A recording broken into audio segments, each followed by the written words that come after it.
everyone, I'm Sophia, your fitness ambassador for the Take 12 Challenge.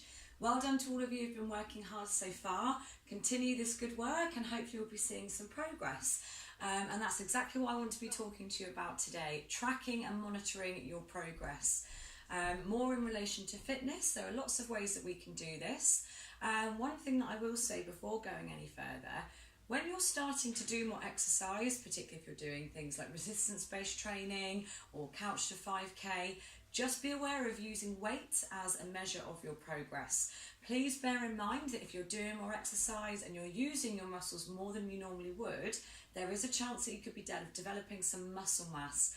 Now, muscle mass is more dense than fat, okay? So sometimes what can happen is we can boost our muscle mass and lose body fat percentage. Now, we can't always see this with a weight value, so other things to bear in mind are things like photo progress and inches. So for example, you can stand front, side and back, and either yourself in the mirror or if you've got somebody else at home who can do this for you, just nice and relaxed, front, side and back. Perhaps you could do this at some point this week, and then at the end of the 12 weeks, have another little try a couple of months later and see what changes physically you have made. Also, you can do your inches. When I'm working with clients, I use various points such as chest, waist, abdomen, hips and thighs. So again, other ways that you can monitor and track your progress if you find that your weight is not changing. So please be aware of those. Now, coming back to fitness, okay, I'm going to be doing 5 tests with you today. The first is going to be more cardiovascular. So this is going to be a step test. Now, you don't have to have an aerobic stepper, even if you've got stairs at home, or it might be a porch or a patio step, okay? Anything that you can use to take yourself up, up, down and down, okay? Now, we'll then be going on to do a squat test. So all you'll need for this is a chair or a sofa, okay?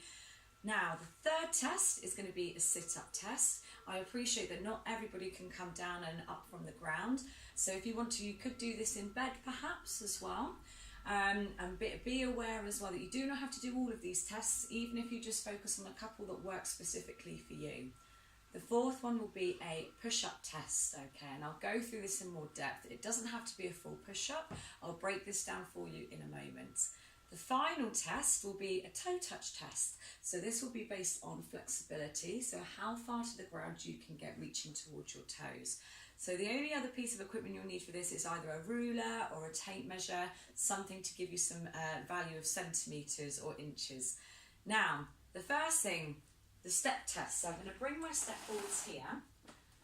For this, we will need to record our heart rate. So what will happen, we're going to use the step, we're going to step up, up, down, down as so, and this will be for 3 minutes. What we're then going to do is record our heart rate. So our heart rate is a good indicator of our cardiovascular fitness and the fitness of our heart and our lungs. So to record your heart rate, if you're not aware already, in line with your index finger, you can usually find your pulse in your wrist here. Personally, I prefer to put my fingers just underneath my neck where one of the main arteries lies. For me, that's more prominent. So just be aware, take a moment just to find where you can feel your pulse. After 3 minutes on the step, we're then going to record our heart rate for 30 seconds. Now, if you would like, I've done this as an example, okay. I've written down what week I'm on, the date, okay, and I've written down the 5 different tests. So then if you want to, just use a scrap piece of paper, make sure you record and make a note of each of your values for every test that you would like to participate in. Okay, so for the step test, I'm going to count you for 3 minutes. If you want to, feel free to use a piece of music to help give you a rhythm. So first things first, be aware of your heart rate and find yourself a step. So for 3 minutes, going to get ready to come up and down in 3, 2, 1, and here we go, up, down, down. Now with this test here, I'm alternating my legs, okay, but if you feel that you want to for your coordination, please feel free to work on the same leg, okay, even at halfway, you can perhaps then switch through to the other foot. Excellent. Okay, so we're coming up to our first 30 seconds. Up, down, and down. Now you may notice that your heart rate starts to increase. Continue to work at your own level, your own pace. Remember, as our heart rate increases, we can also become breathless through this as well. You can take this as steady as you need to. Okay, so we're now coming up to our first whole minute. Up and down, up and down. Keep it nice and consistent. Thinking about your posture as you do so. Chest and up nice and high. Nice and relaxed through the arms. Okay. Right, we're coming up to 1 minute and 30 seconds here now.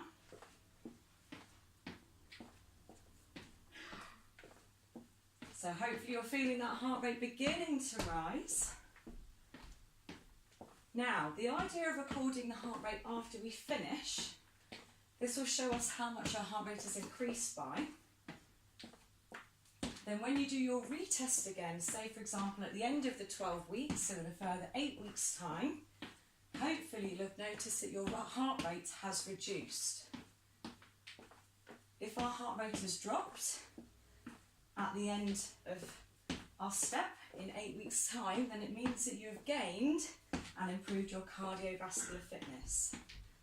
Okay, how are we doing for time? Right, we're over 2 minutes. Nice deep breaths. Well done everybody, keep going at your own level here, your own pace. Right, we've got 30 seconds left to go here.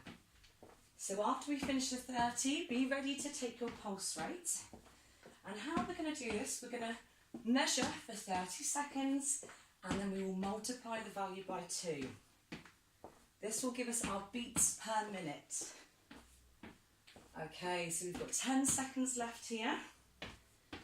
Get ready to find that pulse rate in 5, 4, 3, 2, 1, and record. Count for 30. How many beats you're getting in that 30 seconds.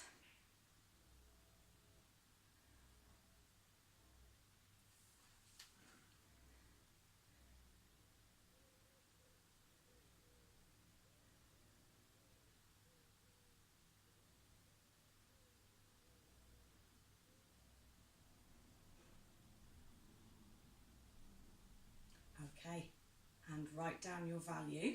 So for myself, I had 52 beats within 30 seconds. So 52 times by 2, okay, 104 beats per minute. Okay, so I had 52 beats in 30 seconds. Multiply my value by 2, that gives me my beats per minute. Okay, so make sure you've recorded that value down. Then again, when you retest, hopefully you'll have seen that this number begins to decrease, and that will give you a marker as to any improvements in your cardiovascular fitness. Okay, so moving on to test number 2. So using your chair, now I know I've gone through some squats already with you in the previous videos, I will go through this again. What we're going to do is see how long it takes us to do 10 squats. Now for anyone who hasn't done a squat before, what I'd like you to do is stand nice and tall, okay? You're going to drop your hips back and we're going to stand tall to the top. Now be very careful not to knock your knees or join your knees together as you stand here. We want to keep the chest and shoulders drawn back. Be very careful not to let the knees come over your toes. So if I just show you one more time, hands out in front, we're going to sit back and stand tall. So I would like you in your own time to see how long it takes you to do your 10 squats, okay? So you can use a watch or a timer, okay? And so if anyone wants to do this with me here, 3, 2, 1. So how long does it take you to do your 10 squats? So try not to use your hands if you can here. Getting your bottom to the chair.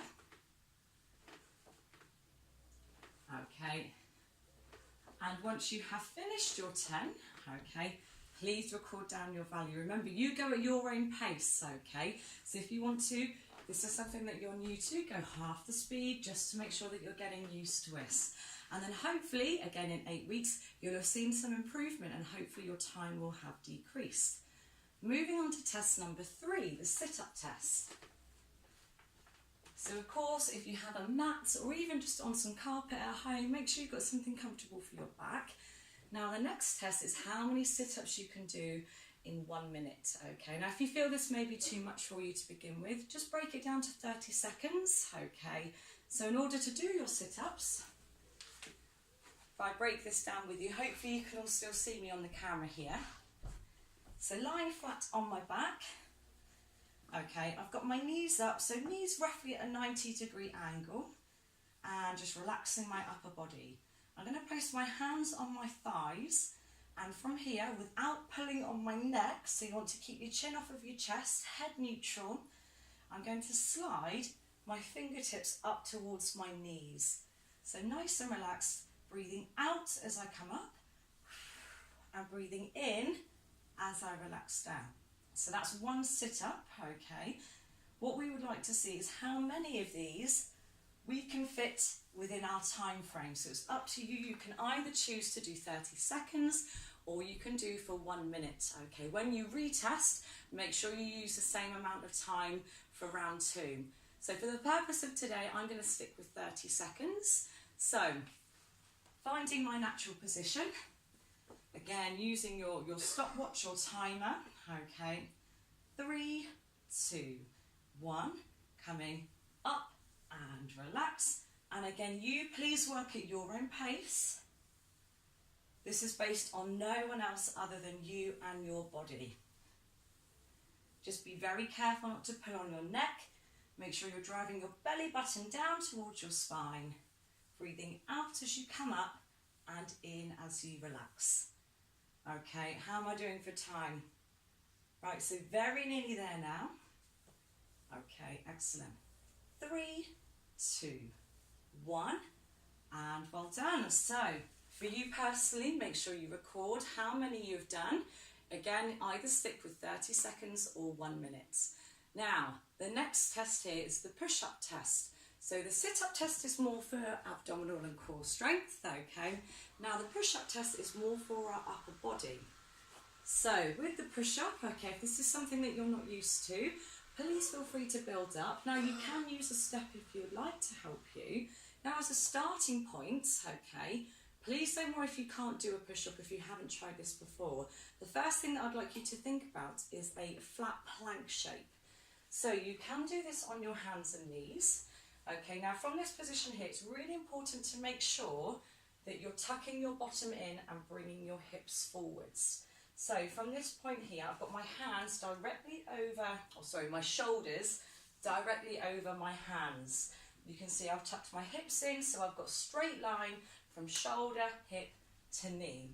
Now, what you can do from here, okay, is you can gently come onto your toes. Now, if you've never done any of these shapes before, what you might want to try first is recording how long you can hold your straight arm plank. So for example, if this is enough for you, you may find that you get to 9 seconds or 10 seconds before you feel that you need to relax. Now it's important to have a flat back, okay? As soon as you arch or overextend through your lower back, that's when you're going to put strain on it. So you must keep your belly button tucked up here. So if you want to, you can modify this challenge, okay, by going towards a straight arm plank. If you would like to do the push-up, I'd recommend placing your hands nice and wide. And what we want to do from here is lower the chest, okay, so you can see I'm keeping my back in line from shoulder, hip to knee. We want to be careful not to stick our bottom out here, and I'm transferring my body weight forward so my nose comes just in front of my hands. So if I come more to the front here. Now, I'm going to go for 30 seconds. Again, you want to record this for 1 minute. See how many you can do within your set amount of time. Okay, so from here, I'm laying my chest down and aiming towards a right angle. I'm going to go in 5 seconds. 3, 2, 1, and here we go. So you can go at your own pace, okay? If you're feeling strong enough, please feel free to do this on your feet, okay? I, for the purpose of today, am going to be focusing on my knees. Now, do not feel that you have to go all the way down, even if you just focus on doing a small range of motion to begin with. That's absolutely fine. You know your own body here. Okay, stay with me, we're nearly there. And 5, 4, 3, 2, 1, and record your time. Okay, sorry, record your time, record your repetition. So the amount of push-ups that you've done within your set amount of time, please make sure you record that value. Okay, the final test is a toe touch test. So with the toe touch, this is testing the flexibility in our hamstrings and through our back, okay, through our spine. What you'll need to do for this one here, okay, just stand with your feet no more than shoulder width apart, relatively close together here. And what I would like you to do is just to take in a deep breath. As you breathe out, just take your hips back and relax your hands down to your own point, okay? Now for some of you, you may be able to get your hands flat, okay?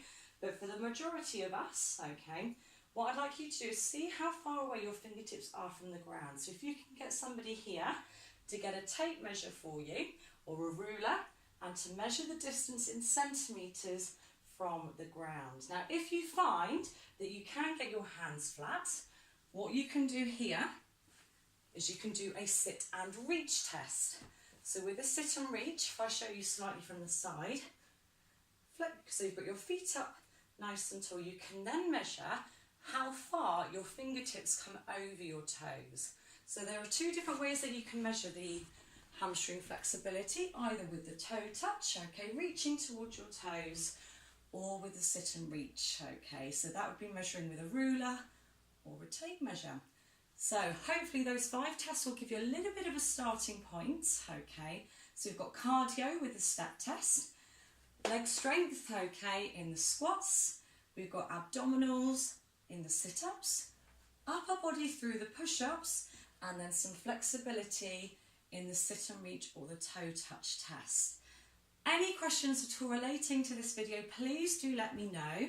I'd like you, if you can, within week 4, within this week, please try and get some sort of testing in. Even if you only pick 2 or 3, that's absolutely fine.